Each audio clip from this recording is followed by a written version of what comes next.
July August গণহত্যার আনুষ্ঠানিক বিচার শুরু, 1 মাসের মধ্যে তদন্ত প্রতিবেদন দিতে ট্রাইব্যুনালের নির্দেশ। সরকারের মেয়াদ 4 বছরের কম হবে, প্রধান উপদেষ্টা। এই সরকার বেশি সময় ক্ষমতায় থাকলে সংকট বাড়বে, মির্জা ফখরুল। বিশ্ববিদ্যালয়ের দাবিতে তিতুমির কলেজ শিক্ষার্থীদের বিক্ষোভ, ট্রেনে হামলায় শিশু সহযাত্রী আহত। আশুলিয়ায় গার্মেন্টস শ্রমিকদের মধ্যে সংঘর্ষ, কারখানায় আগুন, পুড়ে গেছে শ্রমিক পল্লীর 20টি কক্ষ।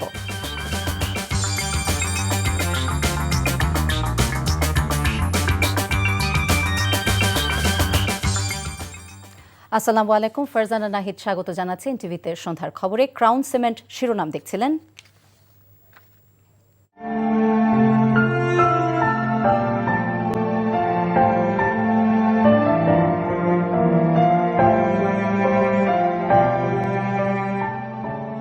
সব ডিফেন্স ভেঙে চুরে জীবনযুদ্ধে হার মানলেন স্বাধীন বাংলা ফুটবল দলের অধিনায়ক জাকারিয়া পিন্টু। আলোকিত ক্রীড়া জীবনে পথে পথে রেখে গেছেন কীর্তির ছাপ। এই বিষয়ে থাকছে একটি রিপোর্ট। এবারে যাব পুরো খবরে।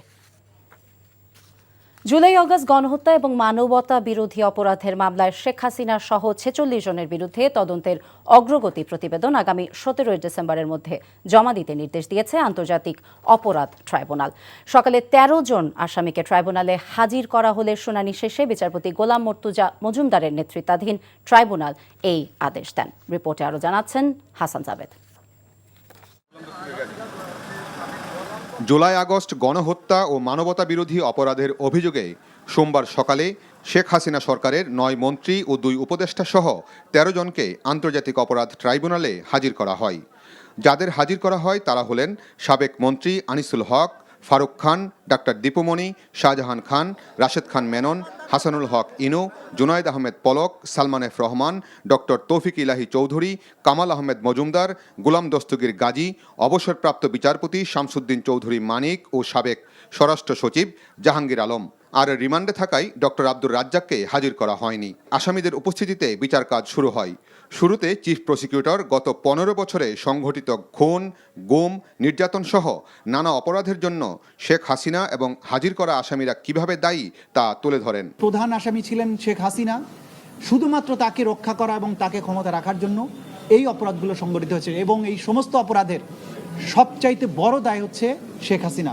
মোটা দাগে তারা প্রত্যেকেই সুপিরিয়র কমান্ড রেসপন্সিবিলিটির দায়ে অভিযুক্ত, কারণ তারা নির্দেশ দিয়েছেন, পরিকল্পনার সাথে সম্পৃক্ত ছিলেন, সরাসরিও জড়িত ছিলেন, কমপ্লিসিট করেছেন। এইটার তদন্ত সমাপ্ত করে বিচারের উপযোগী একটা রিপোর্ট দাখিলের জন্য আমাদের একটা যুক্তিসঙ্গত সময় দরকার। আমরা 2 মাস সময় চেয়েছিলাম, আদালত আজকে 1 মাস সময় মঞ্জুর করেছেন। 1 মাস পরে আবার এই রিপোর্ট দাখিলের জন্য থাকবে, সেদিন হয়তো আসামিদেরকে নিয়ে আসা হবে। এই মামলায় ট্রাইব্যুনাল শেখ হাসিনার অবস্থান জানতে চাইলে প্রসিকিউশনের পক্ষ থেকে জানানো হয় তিনি পলাতক আছেন, দেশে ফিরিয়ে আনতে সব ধরনের প্রচেষ্টা চলছে। একমাত্র আসামি শেখ হাসিনা, তার ব্যাপারে রিপোর্ট এসেছে তিনি দেশের বাইরে পালিয়ে আছেন, ভারতে অবস্থান করছেন। সেজন্য আমাদের পক্ষ থেকে আমরা ফরমাল রিকোয়েস্ট পাঠিয়েছি ইন্টারপোলের কাছে রেড নোটিশের মাধ্যমে, যে তাকে পেলে যেন গ্রেপ্তার করা হয়। যেহেতু তার বিরুদ্ধে মানবতা বিরোধী অপরাধ সংগঠনের অভিযোগ আছে এবং তার বিরুদ্ধে গ্রেপ্তারি পরোয়ানা জারি আছে, তাকে ভারতের সাথে সম্পাদিত যে অপরাধীর বহিঃসমর্পণ চুক্তি, সেটার মূলে তাকে ফেরত চাওয়ার জন্য বাংলাদেশ গভর্নমেন্ট চিন্তা করছেন বলে গতকালকে প্রধান উপদেষ্টা তার বক্তব্যে বলেছেন। চিফ প্রসিকিউটর আরও বলেন, ট্রাইব্যুনালে যাদেরকে আসামি করে আনা হয়েছে তাদের দেখে অন্যরা শিক্ষা পাবে যে ফেসিস্ট হয়ে উঠলে পরিণতি কি হতে পারে। গণহত্যা চালিয়ে মানবতা বিরোধী অপরাধ করে ক্ষমতায় যে চিরদিন থাকা যায় না এবং বিচারের মুখোমুখি হতে হয়, আজকের দিনে এই আদালতের দৃশ্য দেখে ভবিষ্যতে বাংলাদেশের যারা স্বৈরাচারী হওয়ার স্বপ্ন দেখেন তারা যদি শিক্ষা গ্রহণ করেন, সেটা আজকের দিনের জন্য একটা বড় লেসন হবে বলে আমরা মনে করি। শুনানি শেষে আসামিদের কারাগারে পাঠানো হয়। পরবর্তী শুনানির দিনও তাদেরকে ট্রাইব্যুনালে হাজির করা হবে। জুলাই আগস্ট গণহত্যা এবং মানবতা বিরোধী অপরাধের মামলায় আন্তর্জাতিক অপরাধ ট্রাইব্যুনালে প্রথমবারের মতো আসামিদের হাজির করা হলো। সেই অভ্যুত্থানে যারা নিহত হয়েছেন এবং আহত হয়েছেন তাদের পরিবার এবং স্বজনরা চাচ্ছেন এই ট্রাইব্যুনালে যেন তারা ন্যায় বিচার পান। প্রসিকিউশন টিমও বলছেন তারা ন্যায় বিচার প্রতিষ্ঠায় সর্বোচ্চ চেষ্টা চালিয়ে যাবেন। হাসান জাবেদ, এনটিভি নিউজ, আন্তর্জাতিক অপরাধ ট্রাইব্যুনাল, ঢাকা। বিগত শেখ হাসিনা সরকারের আমলে গঠিত ট্রাইব্যুনালেই বিচারের মুখোমুখি হলেন দলটির প্রভাবশালী নেতারা। সকালে প্রথমবারের মতো ট্রাইব্যুনালে হাজির করা হয় শেখ হাসিনা সরকারের হেভিওয়েট সাবেক মন্ত্রী, উপদেষ্টা, সচিব এবং একজন অবসরপ্রাপ্ত বিচারপতিকে। এই দিন 5 আসামির পক্ষে শুনানি করতে এসে রাষ্ট্রের গুরুত্বপূর্ণ পদে আসীন হচ্ছেন এমন খবরে শুনানি থেকে বিরত থাকেন সিনিয়র অ্যাডভোকেট এহসানুল হক সমাজি। তামজিদ সুমনের রিপোর্ট। সোমবার সকাল 10:15টায় নারায়ণগঞ্জ কারাগার থেকে প্রিজন ভ্যানে করে আন্তর্জাতিক অপরাধ ট্রাইব্যুনালে আনা হয় সাবেক মন্ত্রী গোলাম দস্তগীর গাজীকে। এর পরপরই কাশিমপুর কারাগার থেকে আনা হয় শেখ হাসিনা সরকারের প্রভাবশালী মন্ত্রী দীপুমণিকে। কেরানীগঞ্জ কেন্দ্রীয় কারাগার থেকে আনা হয় সাবেক আরও 7 হেভিওয়েট মন্ত্রী, 2 উপদেষ্টা, 1 সচিব ও আপিল বিভাগের অবসরপ্রাপ্ত 1 বিচারপতিকে। আওয়ামী লীগ সরকারের এই প্রভাবশালী মন্ত্রী উপদেষ্টাদের আইনজীবী কে হচ্ছেন তা নিয়ে আগ্রহ ছিল জনমনে। এদিন পরিচয়পত্র নিশ্চিত করে শুধুমাত্র মামলা সংশ্লিষ্ট আইনজীবী, আদালতে নিয়োজিত পুলিশ ও গণমাধ্যম কর্মী ছাড়া কাউকে ট্রাইব্যুনালে প্রবেশ করতে দেওয়া হয়নি। শুনানির শুরুতে আনিসুল হক, ফারুক খান, সালমান এফ রহমান, জুনায়েদ আহমেদ পলক ও তৌফিক-ই ইলাহির পক্ষে আইনজীবী হিসেবে দাঁড়ান এহসানুল হক সমাজি।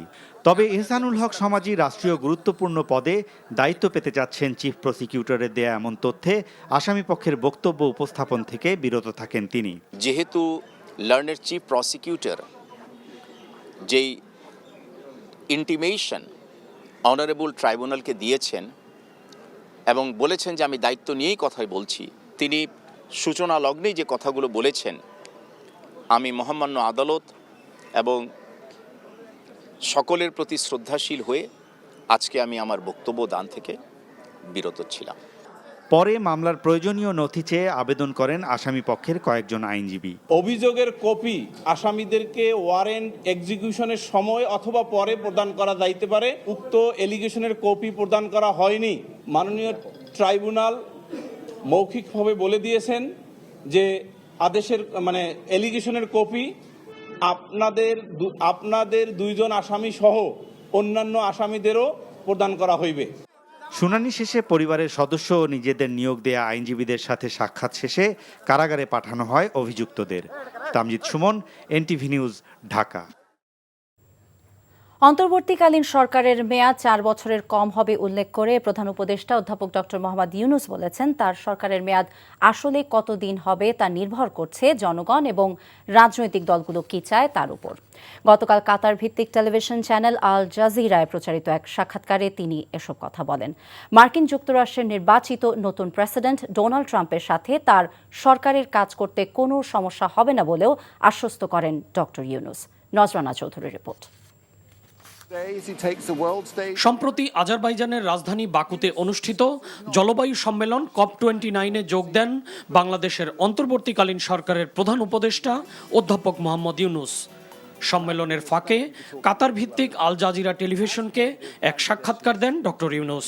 সাক্ষাৎকারে জলবায়ু পরিবর্তনের প্রভাব মোকাবেলা, বাংলাদেশের চলমান সংস্কার প্রক্রিয়া, নির্বাচন, পরিবর্তিত পরিস্থিতিতে কূটনৈতিক সম্পর্ক, বিশেষ করে যুক্তরাষ্ট্রের নবনির্বাচিত প্রেসিডেন্ট ডোনাল্ড ট্রাম্পের সাথে সম্পর্ক নিয়ে কথা বলেন তিনি। I had no interaction with President Trump in the past, so I had no problem with him in a personal way. Trump is concerned. So I don't see any negative thing emerging suddenly because Trump is the president of the United States.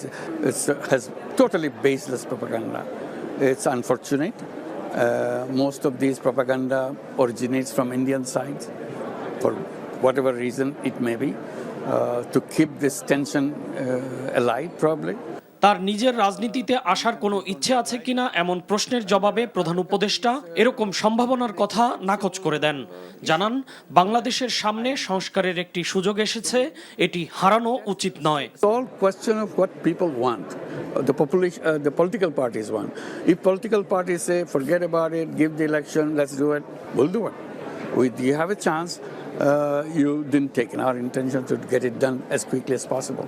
আগামীতে নির্বাচিত সরকারের মেয়াদ 4 বছর হওয়ার সম্ভাবনা রয়েছে উল্লেখ করে ডক্টর ইউনূস বলেন, তার সরকারের মেয়াদও এর থেকে বেশি হওয়ার কোনো সুযোগ নেই, তবে তার ইচ্ছা আরও আগেই চলে যাওয়া। The regular government is for 5 years, for example. That's about it. Or the new constitution may say 4 years, probably, because people want to move faster term of the. So it should be under 4 years, that's for sure. It may be less. So it's all question of what people want. The population, the political parties want. If political parties say, forget about it, give the election, let's do it, we'll do it. পতিত আওয়ামী লীগ সরকারের সাবেক প্রধানমন্ত্রী শেখ হাসিনা প্রসঙ্গে doctor Yunus বলেন, শেখ হাসিনা ভারতে বসে বাংলাদেশকে অস্থিতিশীল করার চেষ্টা করছেন। এটি বাংলাদেশের জন্য মোটেও উপকারী নয়। Nazrana Chowdhury, NTV news, Dhaka. BNP ক্ষমতায় গেলে গণঅভ্যুত্থানের শহীদদের নামে রাষ্ট্রীয় প্রতিষ্ঠানের নামকরণ করা হবে বলে জানিয়েছেন বিএনপির ভারপ্রাপ্ত চেয়ারম্যান তারেক রহমান। অন্যদিকে মির্জা ফখরুল ইসলাম আলমগীর বলেছেন, অন্তর্বর্তী সরকার বেশি দিন থাকলে বেশি সমস্যার সৃষ্টি হবে। প্রধান উপদেষ্টার বক্তব্যে হতাশাও প্রকাশ করেন ফখরুল। পৃথক অনুষ্ঠানে তারা এসব কথা বলেন। হাসান মাহমুদের রিপোর্ট। ছাত্র জনতার গণ অভ্যুত্থানে আহতদের মাঝে হুইল চেয়ার বিতরণ করে আমরা বিএনপি পরিবার।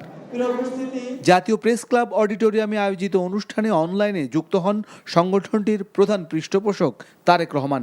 এ সময় তিনি সবাইকে সাধ্য অনুযায়ী অসহায়ের পাশে দাঁড়াতে উদাত্ত আহ্বান জানান।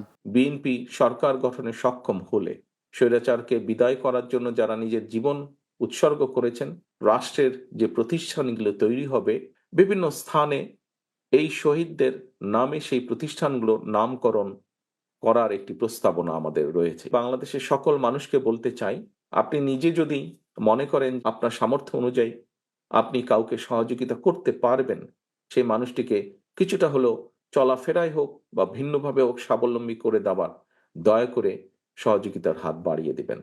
এর আগে জাতীয় প্রেস ক্লাবে মাওলানা আব্দুল হামিদ খান ভাসানীর ৪৮তম মৃত্যুবার্ষিকী উপলক্ষে বিএনপি আয়োজিত আলোচনা সভায় মির্জা ফখরুল বলেন, দ্রুত নির্বাচন হলে ষড়যন্ত্র করার সুযোগ কমে যাবে। আমি কেন বারবার নির্বাচনের কথা বলছি? কারণ নির্বাচন দিলে আমার অর্ধেক সমস্যার সমাধান হয়ে যায়। বিএনপি ক্ষমতায় যাক না যাক, দ্যাট ইজ ইম্যাটেরিয়াল। কিন্তু আজকে যারা বাংলাদেশের ক্ষতি করতে চাচ্ছে, যারা বাংলাদেশের স্থিতিশীলতা নষ্ট করতে চাচ্ছে, বাংলাদেশকে যারা সংঘাতের মধ্যে জড়িয়ে যাচ্ছে, তারা তখন পিছিয়ে যেতে বাধ্য হবে। এ সময় জাতির উদ্দেশ্যে দেয়া প্রধান উপদেষ্টার বক্তব্যে আশাহত হবার উল্লেখ করেন মির্জা ফখরুল। অনেকেই আশা নিতে হয়েছে, আমি একটু আশাহত হয়েছি। আমি আশা করেছিলাম যে প্রধান উপদেষ্টা মহোদয় তার সমস্ত প্রজ্ঞা দিয়ে সমস্যাটা চিহ্নিত করে তিনি নির্বাচনের একটা রূপরেখা দেবেন। তারেক রহমানের দেয়া প্রস্তাবগুলো দেশের মানুষ গ্রহণ করছে বলেও মন্তব্য বিএনপি মহাসচিবের। Hasan Mahmud, NTV news, Dhaka. অন্তর্বর্তী সরকার এখনও নির্বাচনী রোডম্যাপ দেয়নি। বিএনপির এমন বক্তব্যের জবাবে প্রধান উপদেষ্টার প্রেস সচিব শফিকুল ইসলাম বলেছেন, সংস্কার কমিশন গঠন নির্বাচনী রোডম্যাপেরই অংশ। রাজধানী ফরেন সার্ভিস একাডেমিতে সংবাদ সম্মেলনে তিনি একথা জানান। সরকার একটা কনস্টিটিউশনাল কমিশন করে দিয়েছে, তারা 31শে ডিসেম্বরের মধ্যে তারা তাদের রিপোর্টটা দিবেন। সেই রিপোর্টটা দিয়ে সরকার বাংলাদেশের সমস্ত পলিটিক্যাল পার্টির সাথে কথা বলবে। আমরা পলিটিক্যাল পার্টিদেরকে বলি তারা আমাদের অংশীদার। তো এই পলিটিক্যাল পার্টিগুলোর সাথে বসে ডিসাইড হবে যে আসলে বাংলাদেশের এই যে 1972 যে কনস্টিটিউশন হয়েছে সেটা অ্যামেন্ডমেন্ট হবে না কি হবে সেটা ওরা ডিসাইড করবে। সরকারি তিতুমির কলেজকে বিশ্ববিদ্যালয় করার দাবিতে মহাখালীতে সড়ক ও রেলপথ অবরোধ 5 ঘণ্টা পর শিক্ষা মন্ত্রণালয়ের আলোচনার আশ্বাসে তুলে নেয় শিক্ষার্থীরা। সড়ক ও রেলপথ অবরোধে চরম দুর্ভোগে পড়ে বাস ও ট্রেন যাত্রীরা। নোয়াখালী থেকে ঢাকাগামী একটি ট্রেনে ইট পাটকেল নিক্ষেপের ঘটনায় কয়েকজন আহত হন। বিকেলে ট্রেন এবং সড়কে যানবাহন চলাচল শুরু হয়, তবে সন্ধ্যায় আবারও মহাখালীর সড়কে নামে শিক্ষার্থীরা। Apple শাহরিয়ারের report. ঢাকা বিশ্ববিদ্যালয়ের অধীনে থাকতে চান না তিতুমির কলেজের শিক্ষার্থীরা। আলাদা হয়ে পূর্ণাঙ্গ বিশ্ববিদ্যালয়ের দাবিতে তাই তাদের রাজপথের এই আন্দোলন।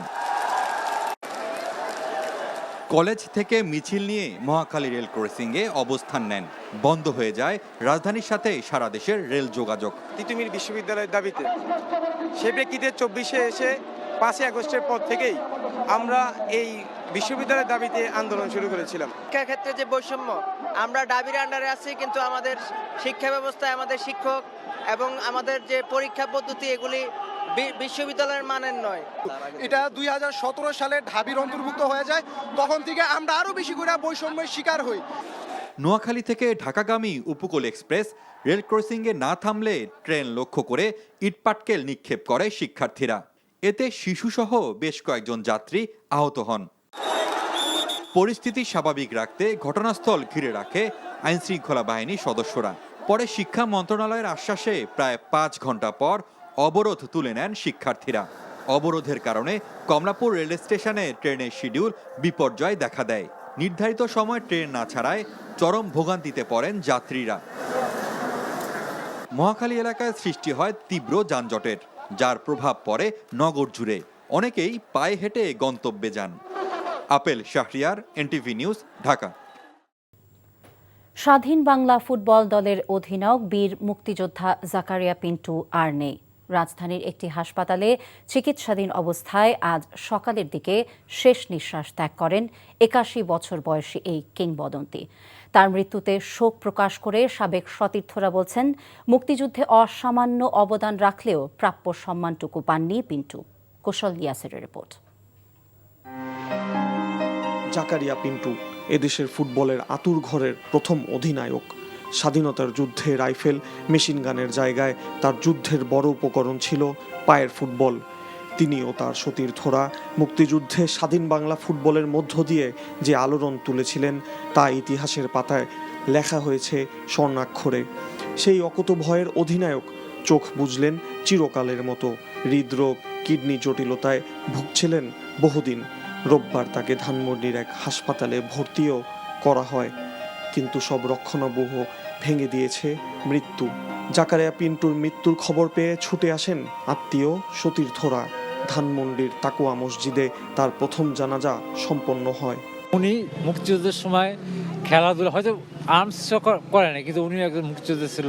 তারপর যেসব টাকা খেলাধুলা করেছে উনি কিন্তু মুক্তিযুদ্ধ ফান্ডে দিছে। তা আমি চাই আব্বারে ওইভাবে বাংলাদেশ আমরা আমাদের ইচ্ছা চাইতে আমরা দেশের মানুষের কাছে আব্বার ইচ্ছা দিয়ে দিলাম, যাতে ওইভাবে আব্বার সম্মান দেওয়া হয়। স্বাধীন বাংলা ফুটবল দল 1971 সালে ভারতের মাঠে 16টি প্রদর্শনী ম্যাচ খেলে সেখান থেকে অর্জিত অর্থ তুলে দেয়া হয় মুক্তিযুদ্ধের তহবিলে, যার অন্যতম নায়ক ছিলেন পিন্টু।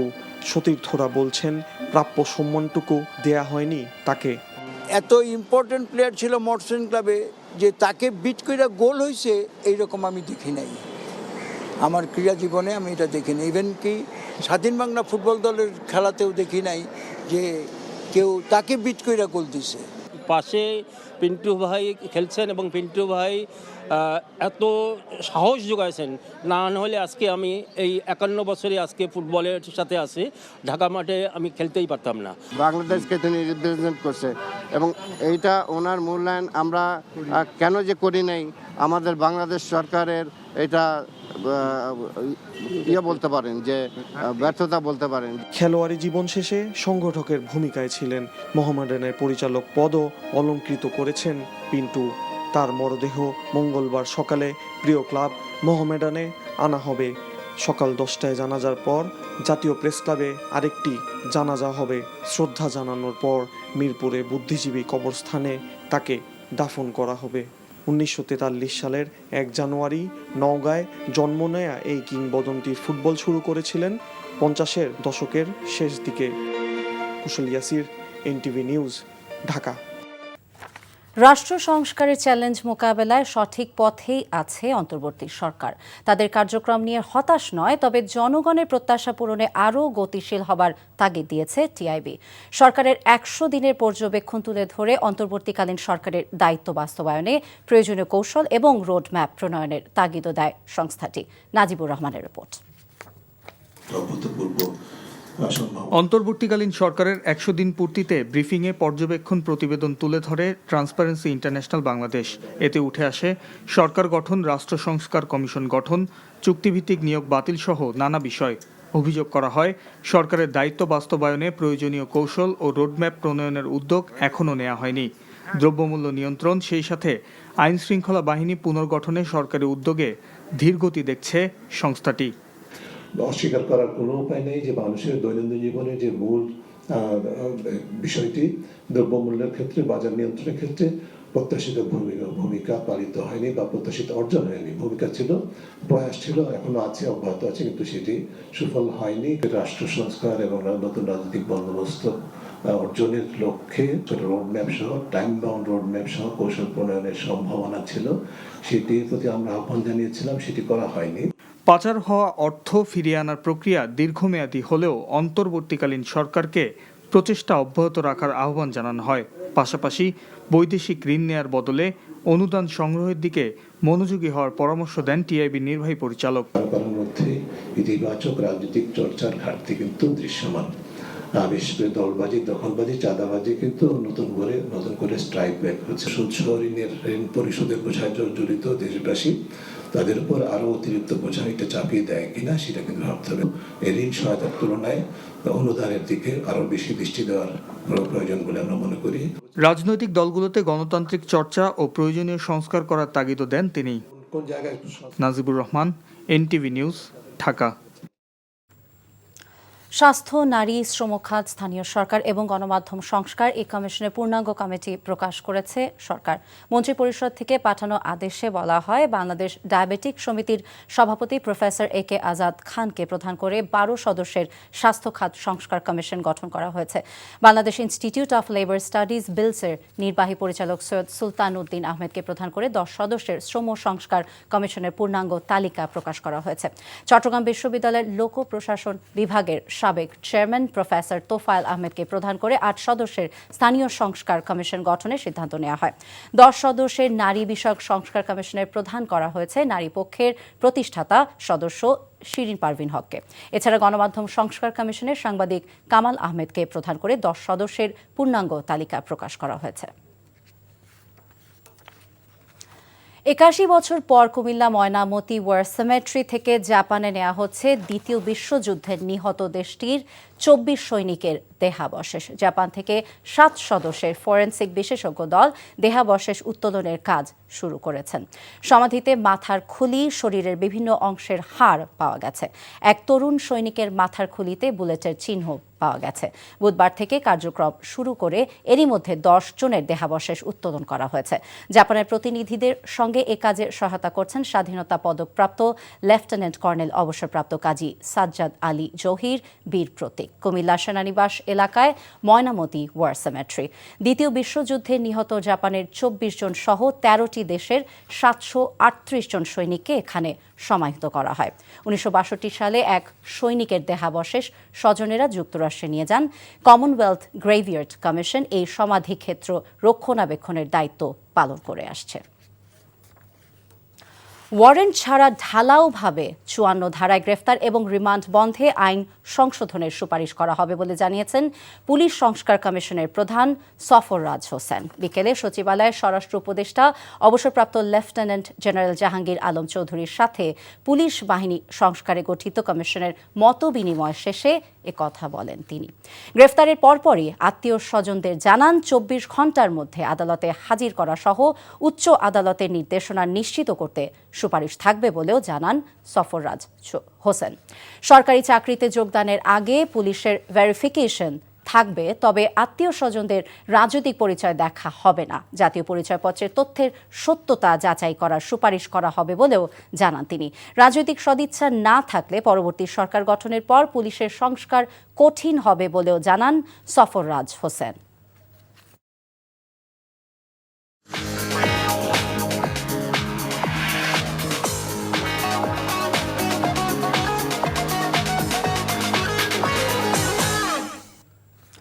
নগদ নিবেদিত অর্থনীতির খবর। বাংলাদেশ ব্যাংকের governor doctor Ahsan H Mansur বলেছেন, এস আলম, বেক্সিমকো সহ কোনো প্রতিষ্ঠান বন্ধ করা বাংলাদেশ ব্যাংকের লক্ষ্য নয়, তবে যারা অনিয়ম করেছে সেই সব ব্যক্তির বিচার হবে। এদিকে ইসলামী ব্যাংকের 17টি শাখা থেকে এস আলম গ্রুপ 80,000 কোটি টাকা নিয়ে গেছে বলে জানিয়েছেন ব্যাংকটির চেয়ারম্যান। সকালে বাংলাদেশ ব্যাংকে ব্রিফিংয়ে এসব কথা বলেন তারা। আরাফাত ইসলামের রিপোর্ট। সবার আমানতের নিরাপত্তার দায়িত্ব কেন্দ্রীয় ব্যাংকের উল্লেখ করে গভর্নর বলেন, গ্রাহকদের আমানত ফেরত দেয়া তাদের প্রধান লক্ষ্য। এজন্য প্রয়োজন অনুযায়ী দুর্বল ব্যাংকগুলোকে তারল্য সহায়তা দেয়া হচ্ছে। আমরা একটা একটা করে ব্যাংকে প্রতি দেখছি, আমরা কাজ নিচ্ছি, বুঝিয়ে নিচ্ছি যে জিনিসটার রিফর্মটা হচ্ছে, প্রচেষ্টা আছে, তারপর একটু করে টাকা ছাড়ছি। তিনি বলেন, আর্থিক খাতে অনিয়মের সাথে যারা জড়িত ছিল তাদের কোনো প্রতিষ্ঠান বন্ধ করা কেন্দ্রীয় ব্যাংকের লক্ষ্য নয়, তবে যারা অনিয়ম করেছে তাদের বিরুদ্ধে মামলা করা হবে বলে জানান তিনি। কোনো প্রতিষ্ঠানকে আমরা বন্ধ হয়ে যেতে দেবো না, সেটা এসআলএমেরই হোক, বেক্সিমকোরই হোক, অন্যান্য গ্রুপেরই হোক। আমরা শাস্তি চাইতে পারবো, কোর্টের কাছে আবেদন করতে পারবো যে এটার ব্যবস্থা গ্রহণ করা হোক, কোর্ট ডিসাইড করুক। আমাদের কিছু বলার অধিকার সেখানে নাই, আমরা বিচার চাইব। এদিকে ইসলামী ব্যাংকের চেয়ারম্যান ওবায়দ উল্লাহ আল মাসুদ বলেন, বিগত সরকার পতনের পর থেকে ধীরে ধীরে ঘুরে দাঁড়াচ্ছে ইসলামী ব্যাংক। যে এই 3 মাসে ফ্রেশ ডিপোজিট ইনক্রিজ হয়েছে 4,972 কোটি টাকা। আমাদের এই যে 10,000 কোটি ফরেন রেমিটেন্স এই 3 মাসে, এর মধ্যে আমরা যে অন্য ব্যাংকেও কিন্তু হেল্প করি। আমরা নিজেদের এলসি পেমেন্ট দিই 5,000 কোটি, বাকি 5,000 কোটি সেন্ট্রাল ব্যাংকের নির্দেশে অন্যান্য ব্যাংক যাদের ডলার রিকোয়ারমেন্ট রিফিল করে। ইসলামী ব্যাংকের চেয়ারম্যান আরও বলেন, ইসলামী ব্যাংকের 17টি শাখা থেকে 80,000 কোটি টাকা নিয়ে গেছে S Alam group. Arafat Islam, NTV news, Dhaka.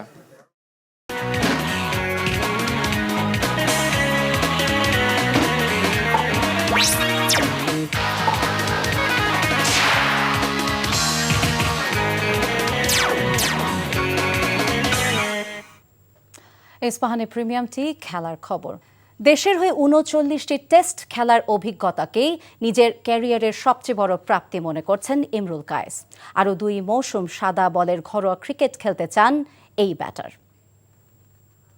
যখন আমি 2006-এ আমার ফার্স্ট ক্লাস ডেবু হয়, তখন চিন্তা ওইভাবে করি নাই যে বাংলাদেশ টিমের হয়ে এতগুলো টেস্ট ম্যাচ খেলতে পারবো। বাট অ্যাট দ্য এন্ড এখন যেভাবে বিদায় নিলাম, আমার কাছে মনে হয় যে আমি ভেরি মাচ হ্যাপি যে বাংলাদেশের হয়ে 39 টেস্ট ম্যাচ খেলতে পেরেছি। আমি হয়তো আরও বেটার আমার টেস্ট ক্যারিয়ার হতে পারতো, বাট এখন যেটা হয় নাই সেটা নিয়ে আসলে আমার এখন আফসোস করার আমি মনে করি না, কারণ যেটা হয়েছে আলহামদুলিল্লাহ। খবর শেষ করছি, যাবার আগে তাই ক্রাউন সিমেন্ট শিরোনামগুলো আরও একবার। জুলাই আগস্ট গণহত্যার আনুষ্ঠানিক বিচার শুরু, 1 মাসের মধ্যে তদন্ত প্রতিবেদন দিতে ট্রাইব্যুনালের নির্দেশ।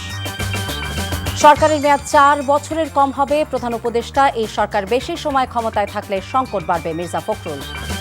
বিশ্ববিদ্যালয়ের দাবিতে তিতুমির কলেজ শিক্ষার্থীদের বিক্ষোভ, ট্রেনে হামলায় শিশুসহ যাত্রী আহত।